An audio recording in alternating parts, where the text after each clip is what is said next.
multi-band, multi-mode HF radio that fits in the palm of your hand. Ham radio like that doesn't exist. Or does it? We'll be right back. We'll show you the unboxing of the TRU SDX right after this.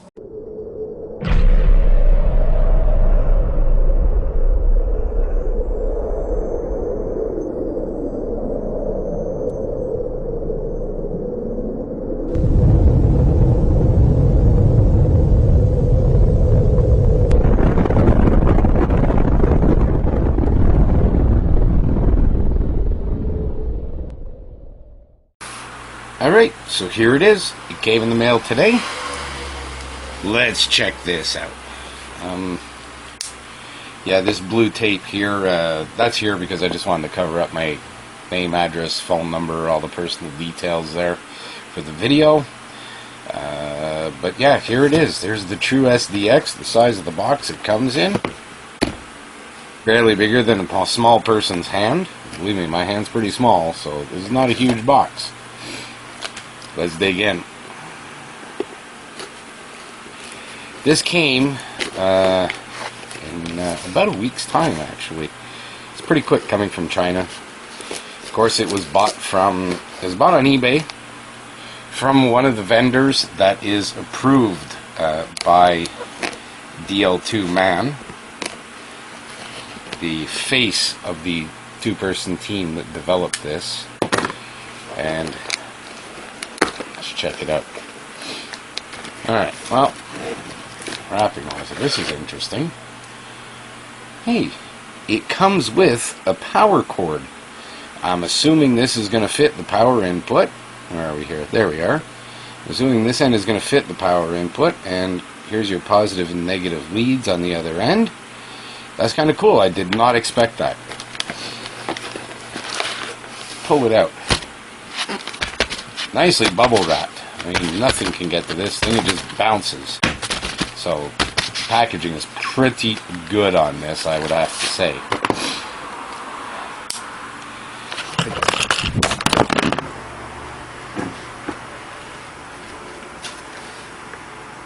There's an idea.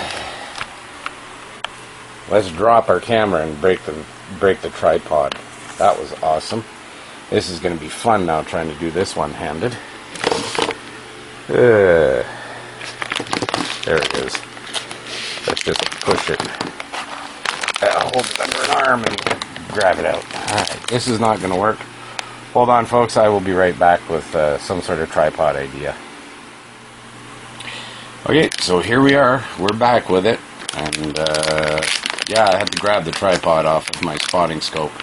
But that seems to do the trick. So, it does come packaged in an anti-static bag.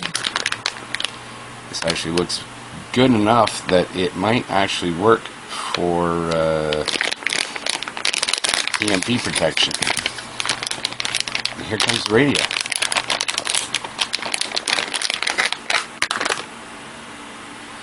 There we go, folks.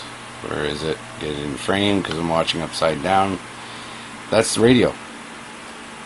CW, single sideband, digital modes, all in this. I even have it upside down. There we go. All in this little radio that's barely bigger than a credit card. It fits in the palm of your hand. Another feature I noticed that's being included is this BNC adapter from the SMA connector for the antenna. They're including this. That wasn't even mentioned in the ad. And I haven't heard DL2 Man mention it on his website either, but interesting. I like that. Neat feature. And of course, this power cord that you can wire up yourself was also included. And yeah, look at that. Fits right into the power port on the back. So I'll use this obviously to power the unit on 12 volt. For testing purposes, I'll probably just use it on with a USB or something like that. Be back in just a minute, folks.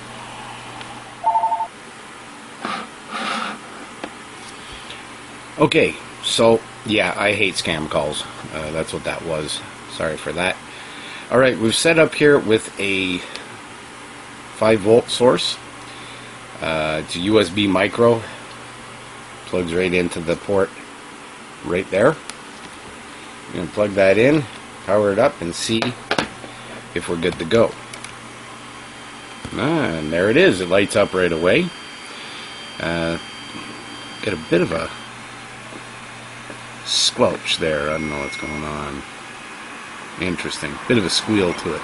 Anyway, I do notice that, as requested, my call sign has been programmed into it, VA2IPN, and it lights up on a 5-volt source. I'm using a cell phone charger with a cord coming out of it, and it powers it up just fine.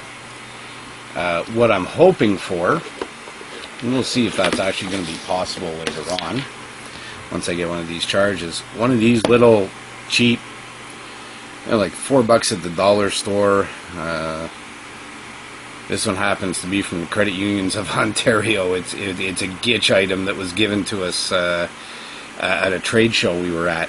Hopefully I'll get this charged up, and hopefully I'll be able to run it at least somewhat on something like this. This would be awesome, because this will fit right in a shirt pocket or your front pocket or anything you want. These things are so small. USB cord to go with it, and you could be powering up this radio with something like this, and that's the hope. But we'll get this charged up later. That'll be in another video. We'll be doing some tests with that and see if it can handle a bit of transmit time along with some receive time, and see how that works. So yeah, here, the overview. We have, let's just get into the menu and I'll show you what we have. Oh, that's neat. If I push and hold the menu button, there's the spectroscope. That's kind of neat.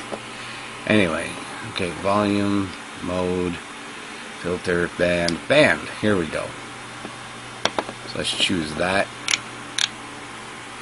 Alright, this does it's a multi-band. We have the 20 meter, 30 meter, 40 meter, 60 meter, 80 meter.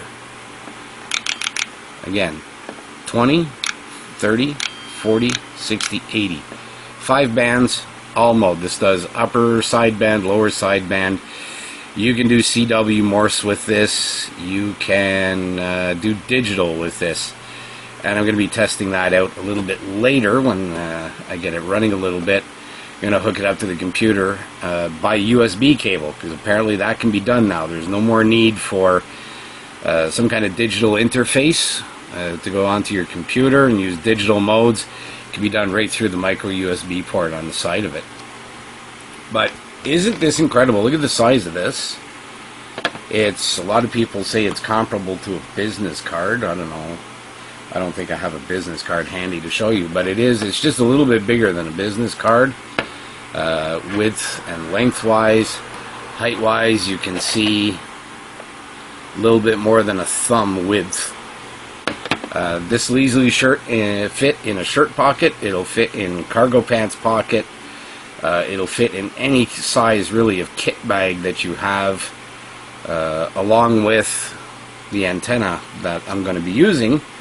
The antenna I'm going to be using is an end-fed half-wave, and I've ordered the QRP guys no-tune end-fed yeah, it's morning. End-fed half-wave antenna. I have the adapter that I've ordered from QRP guys. It's all assembled. It's on its way.